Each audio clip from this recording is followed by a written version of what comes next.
BNP বড় দল এইটা তো কোনো এক্সকিউজ নয়, কিন্তু আপনাকে একটা জিনিস বুঝতে হবে, দুইজনের একটা কোরাম ম্যানেজ করা আর 2 কোটি লোকের কোরাম ম্যানেজ করা, ওই ম্যানেজমেন্টের প্রশ্নে কথাটা আসে।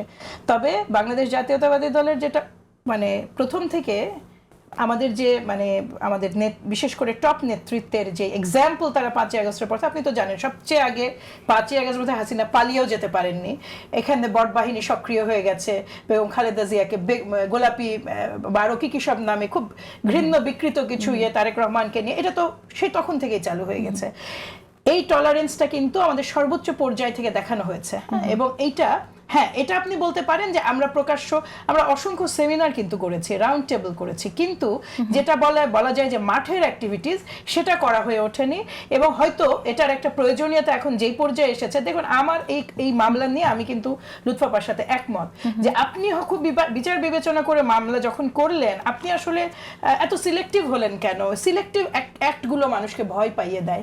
আপনি আমাদের চেয়ারম্যান ফারিয়া ইসলাম মেঘলা আছে ঢাকা ইউনিভার্সিটির, আমাদের এই ডাকসুতে সে প্রতিদ্বন্দ্বিতা করেছে, মনসুরা আছে, আমাদের সব বড় নেত্রী রুমিন ফারহানা, সে যে ধরনের বুলিং এর শিকার। আপনি দেখুন নাহরিন আই খান, উনি একজন শিক্ষক, স্রেফ বিএনপি ট্যাগ দিয়ে তাদের সঙ্গে যে আচরণ করেছে, আপনি যদি এখনো যে পেজগুলো তাদের অফিসিয়াল পেজ বাঁশের কেল্লা অন্যান্যটা দেখেন, আপনি দেখতে পারবেন না কিন্তু একটা পর্যায়ে। কাজে এই জায়গাটায় আমরা যেটা প্রত্যাশা করেছি, দল হিসেবে আমাদের জাতীয়তাবাদী দল যেটা প্রত্যাশা করেছে, যে এই জায়গাটা আপনাকে সাইবার স্পেসকে নিরাপদ করতে হবে আসলে আইনগত কাঠামোর মাধ্যমে। আপনি মানে গলা টিপেও মারতে পারবেন না, এই জায়গাটা খুব সেনসিটিভ, কথা বলার সুযোগটাও দিতে হবে। আমাদের সময় একেবারে শেষ। দেখেন আপনি যে মামলাটা করেছেন, একটা কথা বলি, সাদিক খান কি তো শুধু পেজের বিরুদ্ধে করেছেন তা তো না, কিন্তু ব্যক্তির বিরুদ্ধেও করেছেন। মুশকিলটা ওই পয়েন্টে, আপনি যখন ব্যক্তির বিরুদ্ধে যেতে যাবেন, তিনি হয়তো কোনো না কোনো মিম পেজ শেয়ার দিয়েছেন, ঠিক একইভাবে কিশোর তো একটা লাইক দেওয়ার জন্য তার বিরুদ্ধে মামলা হয়েছিল।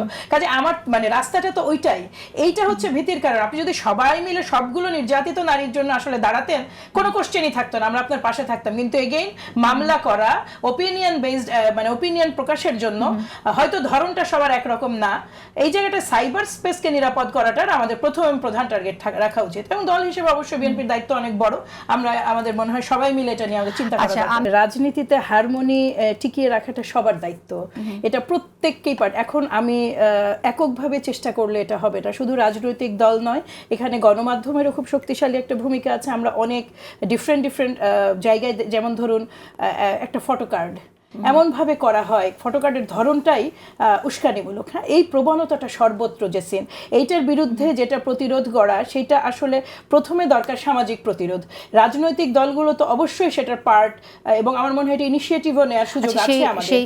এবং সেই শুধু সাইবার স্পেস না, আপনি টোটাল মিডিয়াতেই এক ধরনের মানে হারমোনি নষ্ট করার এলিমেন্টসগুলো এত বেশি বিদ্যমান, এবং এটা খুব সচেতনভাবেই করা হচ্ছে। আমার একবারও মনে হয়নি যে এটা খুব এটা মানে কি বলবো অ্যানোনিমাস জব না, কিন্তু ইটস আ প্ল্যান।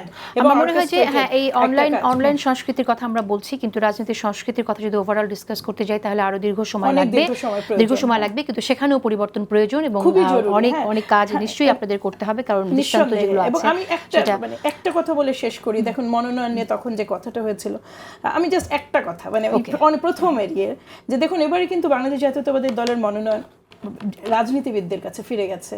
সেখানে কিন্তু আপনার সাবেক আমলা বলুন, আপনার সাবেক মানে সেনা সদস্য বলুন বা সেনা অফিসার বলুন, এদের সংখ্যাটা অনেক কম। এবং ওই যে বললাম মোটের ওপরে চেষ্টা করা হচ্ছে, সার্ভের মাধ্যমে চেষ্টা করা হচ্ছে, এরপরেও সব তো নিখুঁত হবে না। এই দল হিসেবে আমরা চেষ্টা করছি।